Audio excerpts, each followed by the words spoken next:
आकाशवाणी इम्फाल नयनी देवी ने पाव पाजरी अहानबद मरु ओइबा पाव संसद की बजेट मिफम की अनिसुब सरुक ngasiदगी हौरे पुनः सिटिंग तरा तरेट लेगदब मिफम असि मथंग थागी तरुक फाव चतगनी सुप्रीम ऑडिट इंस्टीट्यूशन साइट 20 की सीनियर ऑफिसर सिंगी मिफम ngasiदगी गुवाहाटी दा हौरगनी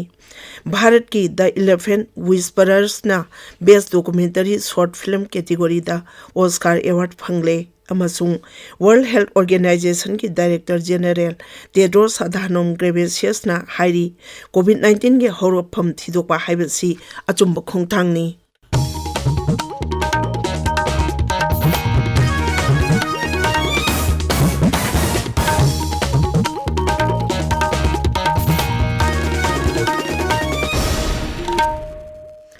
संसद की बजेट मिफम की अनिसुब सरुक ngasiदगी हौरे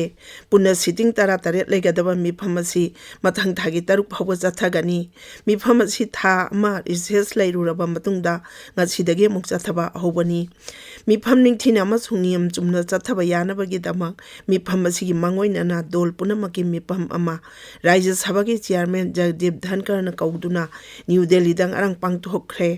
मिफम अदुदा राज्य सभा के डेपुटी चेयरमैन हरिबंश सभा के लुचिंगबा पीयूष गोयल असोम गण परिषद की बीरेंद्र प्रसाद बैश्या समाजवादी पार्टी की राम गोपाल यादव सीपीआई की बिनोय बिस्वाम भारत राष्ट्र समिति की डॉक्टर के केशव राव अमसुंग शिवसेना की संजय रावत सरुक याखी हंदक की बजेट मिफम असि चही असि जनवरी 19 राष्ट्रपति द्रौपदी मुर्मू की भाषण ग लोइनना हौखिबनी मसी फेब्रुआरी 19 फाव चथखी मदुद पुनः सिटिंग तरा लैखी मरक असिदंगसी सभा की मिफम हेक हौबगा राहुल गांधी ना लंदन द पीखिब वारोलगी मतंगदा चरांगनब थोपदगी राय सभा अनिमकी मिफम नुंथिल पुंग अनि फाव यैथोखरे मणिपुर स्टेट कला अकादमी की 2012 की मना लांथोपगी थौरम ngasi नुंथिल इम्फाल की पैलेस कंपाउंड लेबा महाराज चंद्र कीर्ति ऑडिटोरियम दा पांगथोकनी थौरमदुदा राज्यपाल अनुसुया उइके अमसुंग मुख्यमंत्री नोंगथोंबम बीरेन सिंह सरुक यागनी परफॉर्मिंग आर्ट्स लिटरेचर अमसुंग फाइन आर्ट्स दा थोइदो हेंदोकपा थौदांग सिंगलौबगी दमक पुन्ना मियोय कोनिपांदा मना पीगनी अवार्ड सिंग असिगी मनुंगदा लेमजनियाय ओइरबा academy lifetime achievement award अमा एकाडमी फेलो अनि एकाडमी की अवार्ड 15 अमसुंग एकाडमी यंग टैलेंट अवार्ड तरुक याउरी सुप्रीम ऑडिट इंस्टीट्यूशन साइट 20 की सीनियर ऑफिसर सिंगी मिफम असिदगी गुवाहाटी दा हौरगनी मिफम असिगी थीम दी ब्लू इकोनॉमी अमसुंग रेस्पॉन्सिबल आर्टिफिशियल इंटेलिजेंस हाइबसिनी मिफम असिना लेंगाक शासन सेंजा थुमजा मुथाटपा अमसुंग दायित्व कंगबा फिबम अमा पुरकनबगी दमक सुप्रीम ऑडिट इंस्टीट्यूशन सिंगबु मरु ओइबा थौदांग लौहनबा पांदम थमली मिफम असिदा G20 मेंबर लेबाक सिंग बाटन तौबा तै लेबाक सिंग मालेंगी लुप कया की म्यूजिंग सरुक यागनी Australia Brazil Egypt Indonesia Oman Republic of Korea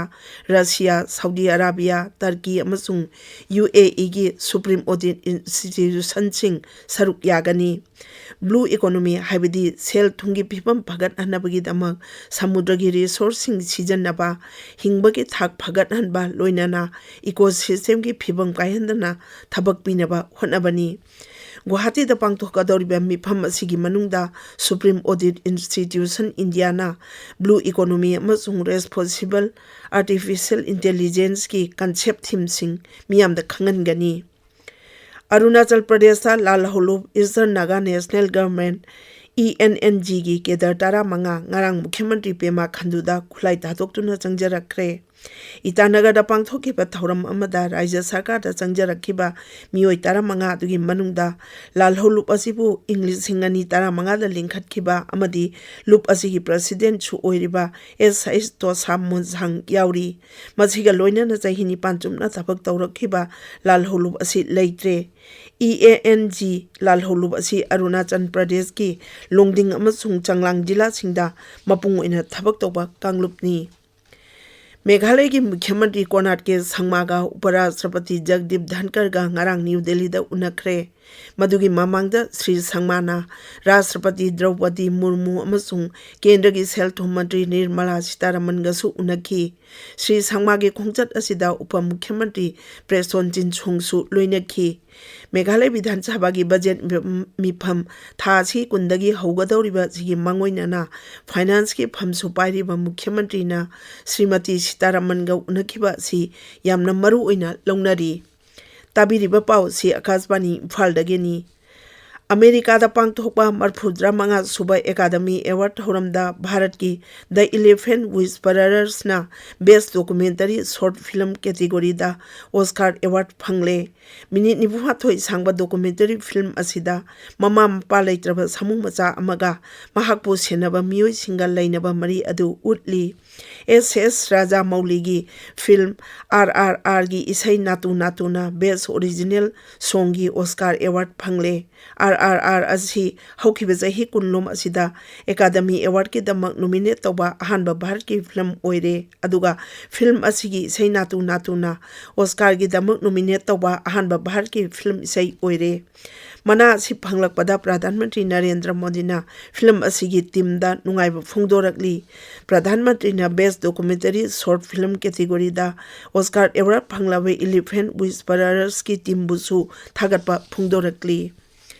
World Health Organization ki Director General Tedros Adhanom Ghebreyesus na hairi COVID-19 ki horpam thidokpa haibasi achumba khongtangni. Mahakna hai haukiba jahi ohumda COVID-19 na miyoi kaya gi punchi manghan khre amasung miyoi kaya ma laina si chaitheng phangli. Mahakna hai World Health Organization na miyoi bagi punchi kannabagi damak lepalaitano honakhigani.